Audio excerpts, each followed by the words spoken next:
Ooh, let's make a clover. First, let's make a slip knot, then chain 7 plus 1. After you're done with those chains, you're going to double crochet into the second chain. Ooh, then do 2 more double crochets. It's getting crazy. All right, then double crochet 2 together. This doesn't make any sense right now, but it will later. I'll show you. Blah. After you get done double crocheting those together, do 3 more double crochets. Woo! Them doubles, chain 1 and turn your work for row 2. Now you're gonna do 7 double crochets across. It's pretty wild. Okay, I might have done a little festive drinking for this pattern. All right, chain 1 and turn. Row 3, it's gonna get wild here. Now you're gonna double crochet, but don't go all the way through because you're gonna need that green clover yarn.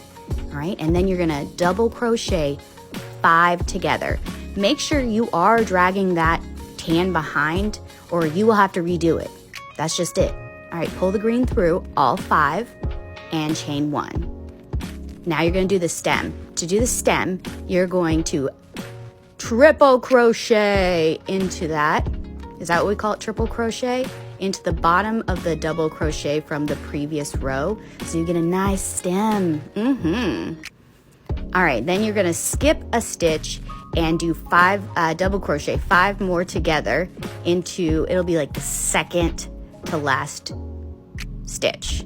Then pull through that tan that you've definitely been bringing across with you, right? Yeah, and then double crochet on the last one to give it a nice little border. Oh my gosh, can you see the clover? Chain 1 and turn.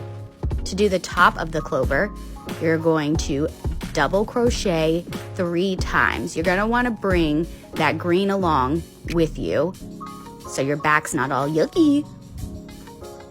So 3 double crochets, but in the third one, you're gonna bring in that green, that's right. All right, bring in the green and then do 5 double crochet 5 together, still bringing over that tan into that middle triple crochet. Pull through the tan and chain 1 and then do 3 more double crochets. Now that's the end of the stitch, but I'm gonna do 1 more row to show you why you had to double crochet those 3 together. So you start to row 1 again, or double crochet those 2 together, I'm sorry. So on the 4th and 5th stitch, you have to double crochet them together because it increases with that bobble stitch that you did before. And that's why. That's it. Nothing too crazy. There we go. There it is. There's the back. Yeah. There's the front. Woo!